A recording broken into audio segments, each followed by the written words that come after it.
time between drinks, but we are the so-called experts.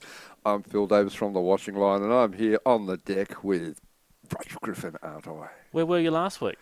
I was working last week. Ah. Yes, I was working back. We get busy at my work. Well, you're a public servant. You don't do anything. No, I'm going to deflect this back on you. That was a convenient alibi, wasn't it? Not to turn up.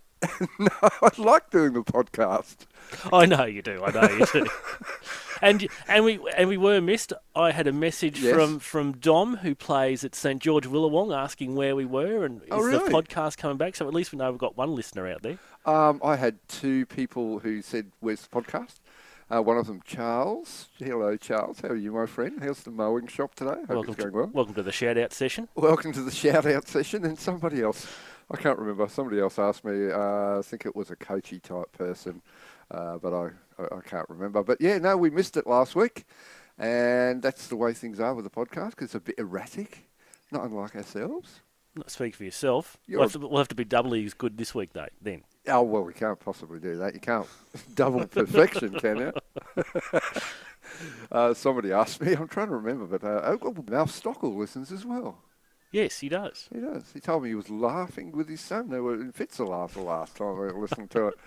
I don't know why. It's not meant to be a comedy show. We're going to talk about football, aren't we? We are. Flight Centre Premier League. We might just talk about that briefly. We'll talk about what happened last weekend because there were some amazing results. We might talk about a bit about the FFA Cup draw in the middle because we haven't discussed that yet. No. And at the end, we'll go through and tip all the losers from Well, if it's anything like last weekend where there were plenty of upsets. Oh, I tipped the upset of the week last week. Well, you weren't here, so it doesn't count. Oh, I tipped it on my writing thingamie that no one reads. Okay, let's look at the games from the weekend. The first one kicked off at 5 o'clock up at AJ Kelly Field, which I like to call it because it's written on the sign out the front, AJ Kelly Field, even though Craig Shergill calls it AJ Kelly Park. Power 0, Albany Creek 3, and the whole world came apart, fell down, buildings fell over, there was volcanoes, and everyone went, how the hell did Power lose 3-0 to Albany Creek? Have you got an answer for that question, Rafe? Well, obviously, Terry didn't like what he saw at the start because he made replacements, brought on new recruit Andre Bernardo in the 23rd minute. Yes, he did. And it looks like Cato started off the bench and he came off in the 26th minute. So, obviously, Terry, not happy. We didn't get to see the game live, but he probably wasn't happy with how things started. And Albany Creek got off to a good start with a penalty in the 6th minute. Yeah. And, 2 second-half goals wrapped up, and they're always tricky, those local-type derbies, aren't they? They are, but there was a lot of possession for Power. You just wonder what's going on there. Albany Creek are a good side. I've rated them all year. I've said that they've been underrated, but I honestly could not see them beating Peninsula 3-0 at AJ Kelly. I don't know. Football's football, but there's something that's wrong in the water at Peninsula, I think. Charles Mendy out, of course, injured. Yeah. That puts a bit of a hole in the plans as well, but they're just too inconsistent at the moment, aren't they? Well, after all those draws, you would have thought they'd be looking at a win But that's as heavy a loss as Peninsula have had in some time. I think you could delve back through the records, and particularly when you consider approximate calibre. I don't know how to put that, but you wouldn't think Albany Creek would beat Peninsula 3-0, but they did. Creek, they fully deserved that win, and they're getting better. They also had, I believe, up to 7 first-team players out of the squad. I know that I've read that they've had a few injuries, yeah. Yeah, and there was a couple of them in particular that were out. Sasha Radulovic, Riley Campbell were not in the team, and they're quality players. So I don't know. I think there'll be heads rolling around up at Peninsula. I'm not sure what the story is, but congratulations to Albany Creek. I think they deserve the kudos for that win because it's a cracker and it could go down in history as one of their most important ones where they made this statement. We just want to see them draw Moreton Bay in the cup.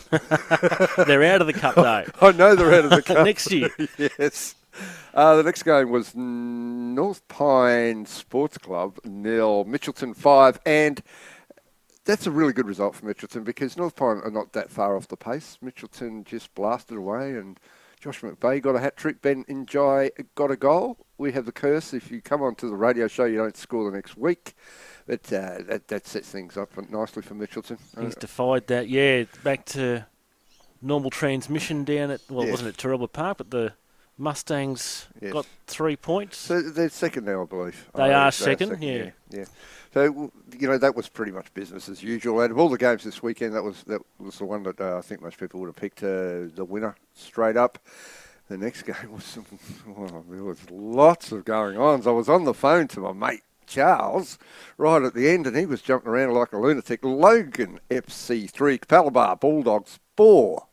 What a seesaw, topsy-turvy, everything in this match this one had. Well, when it was 2-0 Capalaba, it was like, wow, this is all over.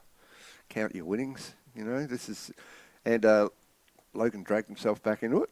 A red card for Sherwood scored, and then Sherwood got a penalty, and there was a red card for denying a goal-scoring opportunity. And, he thought that was it then. 10 men. Uphill battle for Capalaba. Uphill battle. Logan scored again, 3-2. It's just a matter of time. Capalaba, 3-3, and the 93rd minute, Azawi sets up Sam Fellows. Sam Fellows. What a win for Capalaba. We have to focus on that because it's just a terrific win. It's very rare you come across something like that, 2 goals with 10 men. They've got that real, I know we talk about it a lot, the Bulldog spirit. It's not a myth really, is it? This match here, they beat Peninsula in the Cup 5-4 in extra time a couple of weeks ago. Yep. I don't think maybe this is a dangerous statement, I don't know that they're going to threaten for the top 4, but by geez, they're going to get be close. a consistent side, yeah. We've been saying that it's the defensive side of things, which is where their troubles are, and they're conceding a lot of goals, but it doesn't matter if you score more than the opposition, does it? No. The mind boggles if they can really tighten up that back line and find that combination. Well, a couple of clean sheets and you never know. And while they're 10th, they're only 2 points off 4th place East. Yes. How they're 10th, I don't know. But it's a brilliant year. The next game, everyone saw it. Saw the highlights. East 0, Lions 1. Tyron Diaz, belter, cracker into the roof of the net. Lions probably should have scored 2 or 3 in the first half. Should have been all over, and then East missed a couple of good chances. Yeah, I saw it live, and then I commentated on it as well. Third time lucky in the end for a Jack Lewis long throw into the box. Eventually, through a set of players, made it into the back of the net, but... Yeah. Tom Carroll was outstanding, really, in the East goal. Could have been 3-4-0, as you said. Yeah. But he was outstanding, making some crucial saves, particularly in that first half when Lions really dominated the possession. It was really only a 5-minute period late in the first half that sort of East had any go forward. It was Zabax played well at the end of the game. Yeah, both keepers did, yeah. I think it's a pretty good statement. I do like those low-scoring games because there tends to be so many bloody high-scoring games. Am I allowed to say bloody on the show? You have now. Yeah. It's a good win. Lions are 4 points clear. The next game was also a bottler, wasn't it? It was, being played around about the same time out at Eric Evans Oval. Ipswich Knights got over the high-flying Holland Park Hawks there. Yes. Wings clipped in a 3-2 victory for the Knights. Didn't see that coming at all. Ipswich had... Holland Park had a huge possessional advantage, and Ipswich won 3-2, and I think you'll find that all the teams who go and play the Knights, or... vice versa, they come and play them at their ground. Whoever plays the Knights is going to be up against that because that's how they've set up and that's their style. I wouldn't go so far as to say that they just sit back and counter, but they definitely are focusing on not conceding goals as much as possible. And, well, Morton Leveson with the winner. Apparently, by all descriptions and from the men on the ground, it was a cracker of a goal too. It's a very important 3 points for... Ipswich because it's really 15 because they're pulling out of that zone. Well, 33, they collected all the points from the weekend. Yes, and they, that could save them, couldn't it? It could, yeah. They're starting. Their first team starting to come good at the right time of the season. Yep. Andy McCaskill put the Hawks up 2-0, and then just to show the Knights' fighting abilities, back to 2-2 at half-time. And as you said, Levinson with the goal midway through the second. So the Knights have got the Bulldog spirit as well. I think they both come from similar cultures, if I could use that word. They're both hard fighting territories. They used to work down the mines, that kind of thing. Something like that. They grew up with black sauce on their egg and chips, particularly out of Ipswich. Yeah. Well, there's not too many coal mines around Capalaba, I don't think. But, no. Look. Stunning result for Ipswich. Good on them. Holland Park, they'll be back, but I didn't think Holland Park saw that coming at all. Whether there was complacency involved, I doubt it.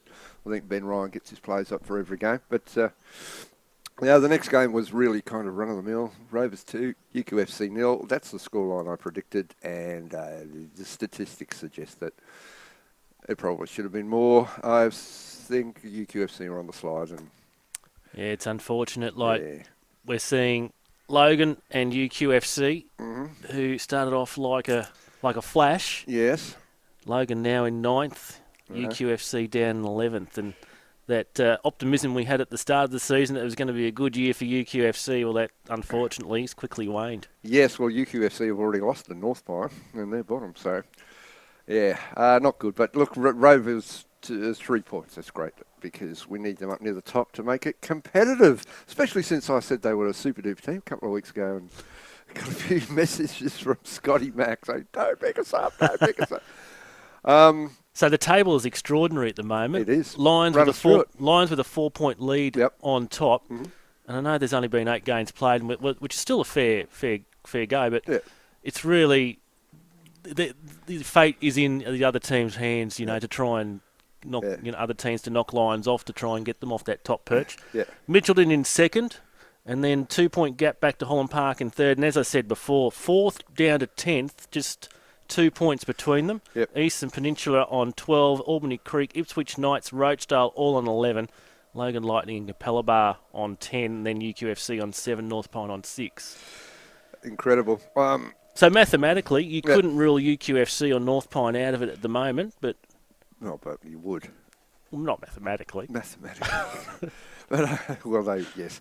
No, I agree with you on that one. You definitely can't mathematically rule them out. There's some interesting games this weekend that are going to affect that. But you want a quick brief think about the FFA Cup? There was some very interesting games that came out of that. And I am looking forward to some in particular. I'm really looking forward to the NPL, BPL matches. Everyone does. As much as everyone tries to be nice and kind to each other, and we're all polite, and we get along well, and we treat each other nicely at games, there's still a rivalry there. And I'd like to think that from the NPL side of the equation, there's a rivalry as well, and they like to beat the BPL teams. But the first game kicking it off, Brisbane City versus Mitchelton at Brisbane City. Of course, Leo Sirianni has history at Brisbane City. There's a lot of history between the two clubs. I think that's going to be an absolute belter of a game. And, I think Mitchelton will win it, to be honest. The prodigal son returns to the spiritual home. When we were down at Mitchelton for that FFA Cup game against Wolves a couple of weeks ago, as soon as he walked off the park, I want Brisbane City. That's exactly what he said. And then 2 minutes after I'd finished the draw, he was on the phone. I'm buzzing. I'm really excited by this. I think that's going to be a cracker, and I think you might get a big crowd down there too. They're putting on a big show. Yeah. There's $5 on the gate. Yes. Must be a big game. Must be a big $5 game. on the gate. But I'm looking forward to that one. And another one is Moreton Bay United versus Capella Bar. Now, of course, Moreton Bay United, quality team. They're definitely going to be favourites going into that, but they lost South West Queensland last week. Did they not? Yeah, the week before they did. Yeah. And, of course, Taringa pushed them all the way out of that game last year. Yeah. I think Capella Bar have got they beat Peninsula. They've got momentum on their side and obviously good spirit going through the squad. Yeah, absolutely. If you look at Peninsula and Mitchelton and try to look at it from a neutral perspective, which I'm always accused of not having, but I do when I feel like it, look at it from a neutral perspective. I don't think Peninsula and Moreton Bay are better than each other. I think they're very similar level. No, well, Moreton Bay, of course, lost a heap of players in the off-season, so they're still finding their feet. They're in, I think, 4th place in the NPL, so they're certainly not the squad they were last year when they were in their premiership winning ways, but they'll still be strong. But there's lots of great games in that. I'm also looking forward to Southside Eagles versus Acacia Ridge, because Acacia Ridge's journey might not be over. I think they've got it in them to beat Southside Eagles, even though Southside Eagles have been good this year. And it guarantees at least one Capital League club through to the final 8. Yes, it does. So we had Pine Rivers that made it through to the final 4 last year. They're still alive against Redlands on the 27th of April. Yeah, Moggle is still alive against Olympic. Yep. And, of course, the only Flight Centre Premier League match-up on Saturday week between Rochedale and Ipswich Knights, and then Western Pride making the journey down the Ipswich motorway to take on Lions. I think Lions will beat Western Pride on that one. Yeah, I think so too. Rochedale versus Ipswich, well, they drew 2-2 But we 2 haven't weeks ago. we haven't talked about the pick of the ties yet. Oh, I can't remember what Tuesday, I the 3rd of May, out at Heath Park. Of course. East versus Brisbane Strikers, 2 top 4 teams in their respective competitions. Indeed. I think you'd have to go with Strikers to be favourites. Yes. They're coming good at the right time too. Regardless of their position on the table, you look at their squad, you think, look, that's a great squad. You know, if they hit their straps, they'll as good as or better than anyone, including Lions. You know, and they won't be strangers. Like they've got Sean Carlos there, Alistair Davis, and Trent Clulo. All know about Eastern Suburbs history. So, and that'll be a low-scoring game. A single goal will decide that game for sure. In fact, I'm going to stick my neck out this early and say, even though we've still got another week before it, I'm going to say that it's going to be a draw and it's going to go to penalties. Wow. All right.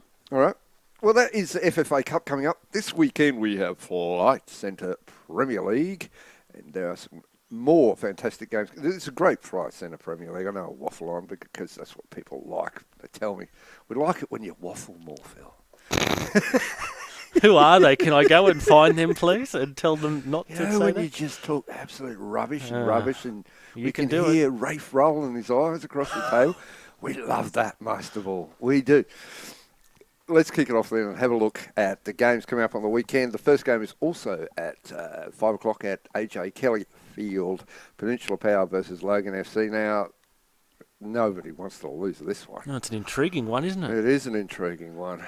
Peninsula win and they probably go back into the top 4. Logan win and they sort of get on the edge of the top 4, so all to play for. I think there's more to it than that. I Do think you? It's more a case of Power lose. This season is in turmoil. Logan lose, they can kiss the season goodbye. And See, I'm glass half full. You're glass half empty. Well, I've just finished work for the day. You've been sitting around watching TV or whatever the hell you've been doing. It's vital that neither team lose it.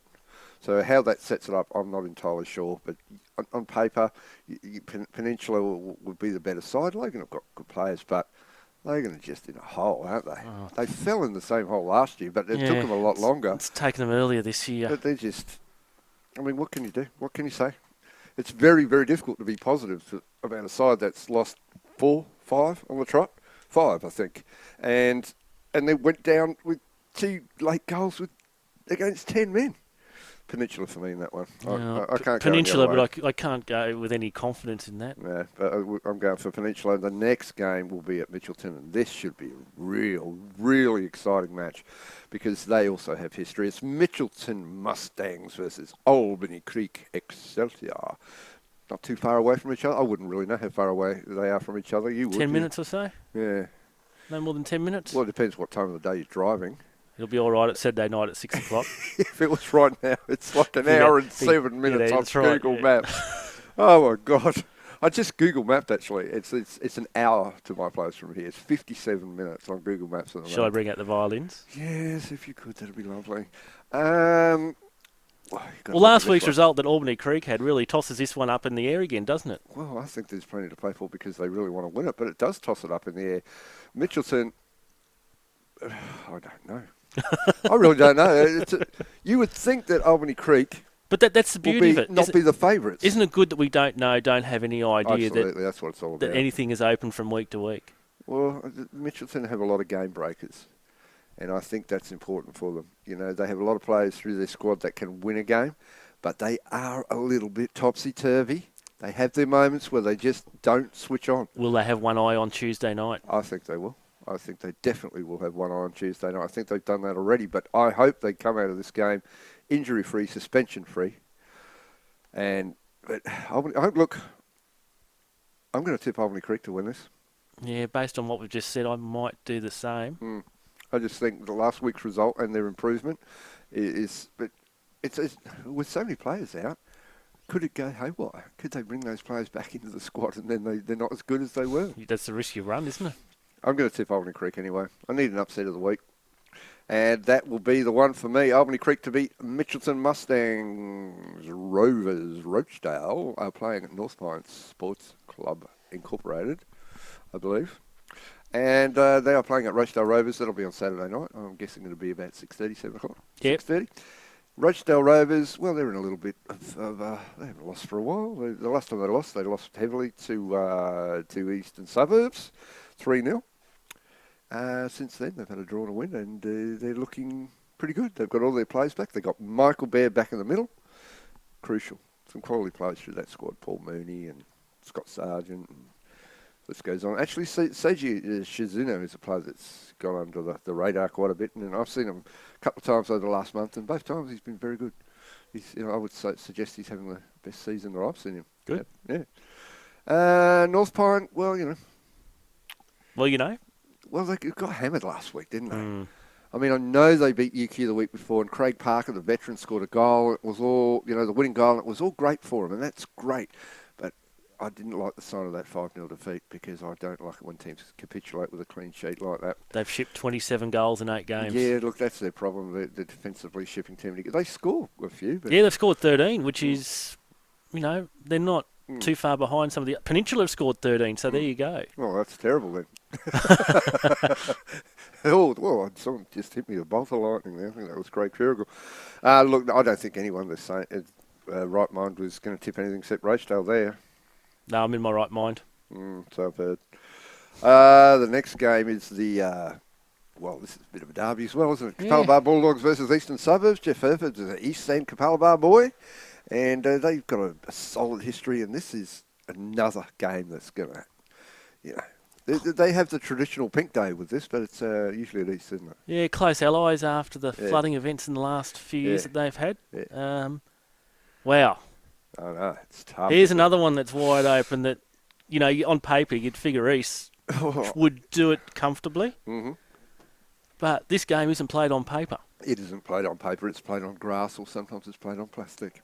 But I suspect... Look, I'm going to go for East to win that.